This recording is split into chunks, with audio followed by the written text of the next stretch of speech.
Friday night, such a huge night for the Kings and Kings fans, and something significant happened that kind of got lost in the shuffle a little bit after that big win. You had the interview aired on you guys. Between Monty McNair and Mark Jones. So that's the first time that anybody with the Kings has publicly talked about, acknowledged what happened with Mike Brown, right? Yes, exactly. And it was a two-parter. It can be seen on NBC Sports California YouTube channel as well. And Mark Jones sit down with Monty McNair. Yeah. I think the unique thing that Doug brings is obviously a former player, but a former Sacramento Kings player, and he loves the city. He loves the organization. How big is that, the fact that it's not like Doug, a former player, but a former King? Yeah, I think it's huge. Heyday. Yeah, I think it's huge. In 1970, Ronan says, I think having a coach with direct experience in Sacramento and the connection with the city and the fans hits a bit harder coming from him.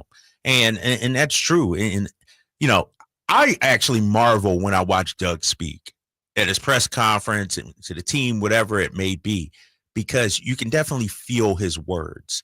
And, you know, it's sincere, it's honest, it's exactly what this team needs. You know, he's not trying to, you know, be a jokester or be anybody's friend or any, you know, he's just telling it how he sees it. And I think, you know, when you talk to the players, I think they feel that also. You know, it's like, all right, what Doug says, he actually means in practices. And that's one thing DeMar DeRozan talked about when he showed the clips of Doug Christie. It's like Doug played the way he's trying to get us to play. And so you buy into that, Whitey. Yeah, that's a story right there, isn't it? Yeah. Whatever inspired DeMar DeRozan to do that? Right. He said it's really unusual. It sounds like that would have a huge impact. Yes. Yeah, and that's a leader, man. That's a veteran doing that. And I will say, you know, before the season started, I asked, all right, who's our Udonis Haslem? Who's our sage savvy veterans? We got a couple. We got obviously DeMar DeRozan, but I gotta give Jay Crowder some credit too. Some of the stuff he's doing behind the scenes with the rookies and some of the young players and just being a professional, I think that's paying off as well. We don't have just a bench full of young guys, you know, that's about, you know, or even veterans that's only about themselves.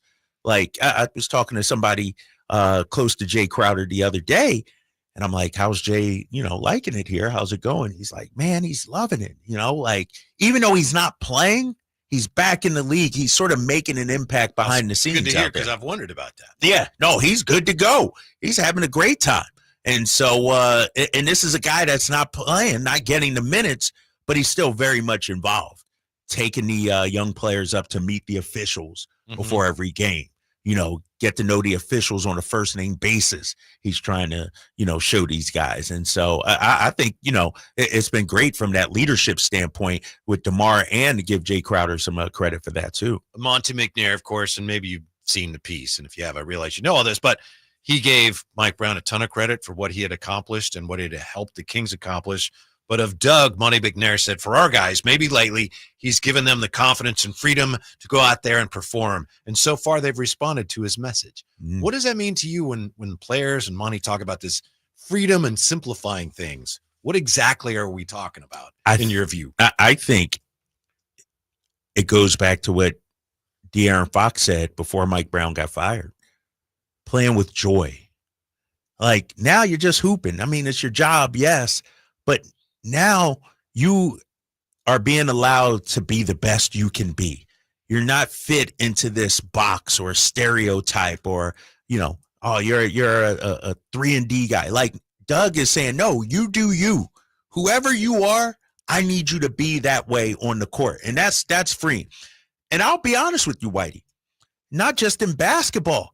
That's a lesson that me personally, I can learn in my personal life, just to be able to just be who you are, be free.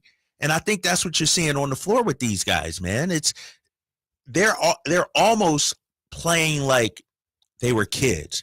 De'Aaron and Malik playing at Kentucky again. DeMar playing on the streets in Compton. Like you're back to just, you know what? I don't have to fit into this system. It's not as rigid. Yeah. I can do what I do, and that's going to help the team win.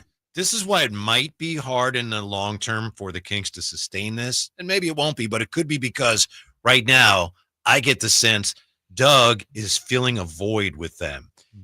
Jeff Teague was talking about this. I know Yes. Jay shared us his clip. Yeah.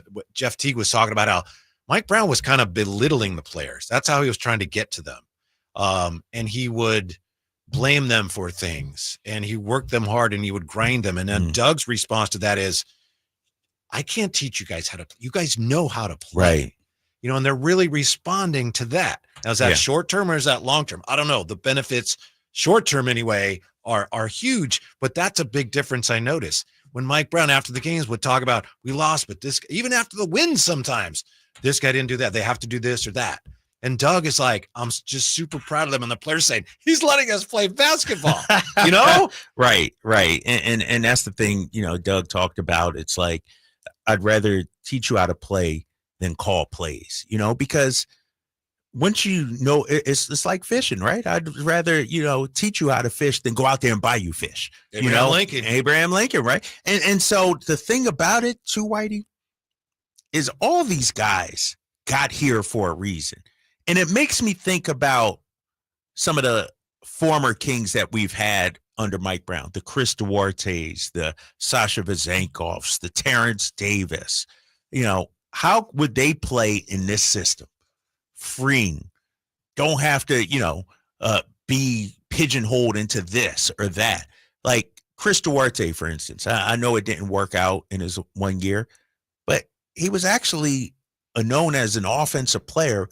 But on this team, he had to be fit into this defensive two-way guy. But now you're watching the way the Kings play. Look at a guy like Malik Monk showing off everything he could do. Chris, when he was here, didn't have that opportunity. Sasha, when he was here, didn't have that opportunity. I think a great example of what you're talking about is Keon. Yes. Keon was sort of pigeonholed, fit into. Had his moments. Yeah. And then he's not playing. Like, what? Exactly. And I think he's probably, I would say him and Malik, probably the two beneficiaries. Malik was still doing his thing under Mike, but now he's taking it to an entirely different level. Keon you could see the dude's playing so free, not looking over his shoulder, not, worried about making the mistakes, not going. He knows he's going to play every night now, too. No DMP CDs.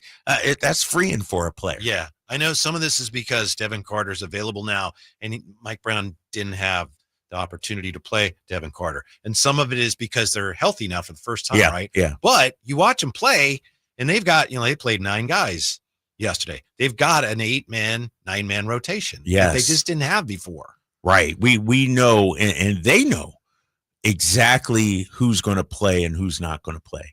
I'm looking at it. We know Keon's going to play. Kevin Huerter's going to play. Trey Lyles and Devin Carter. That's our 9-man rotation.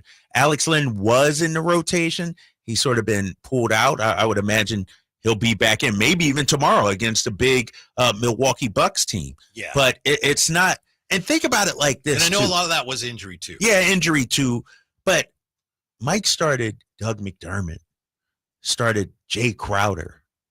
Like, those guys don't even play now. Like, simplify offense, defense, and the rotation Doug has. It's sort of stabilized it, if you will. Well, Mike talked about it openly. I'm still searching. I'm still looking. Right. Well, Doug's decided he's not searching, right? He's not in there coaching like he's looking for somebody to force his hand. And one of the things, I've been saying, Whitey, is I wish, all right, there's my rotation. Let's rock with it for a couple of weeks and see. Because players need to get into a rhythm. They can't be, all right, one night I'm going to play this, next night I'm not going to play at all. Like, that's just not how it works. And I feel like that's what we were doing at times. Now guys know, other than, some of the end of the rotation guys, but Keon knows when he's checking in. Huerter, Trey Lyles, even Devin Carter, who's only played, 5 games, I think it's been, sort of knows now. And so then everybody else, as Doug told them, when he first sat down with the team at shoot-around, his first message was, here's my rotation. Jay, when I need a grown man to handle some business, to be out on the floor and help us, I'm coming to you. Kobe, when I need a scrapper, a hustler, I'm coming to you. Doug, when I need a shooter, I'm coming to you. Like, he told them that first day. And so now when you don't play, you say, all right, I understand, because the offense is clicking. If I'm Doug McDermott, the offense is clicking. They don't need me today. Like, at least you know where you stand, if you will. Speaking of Devin Carter, Hollinger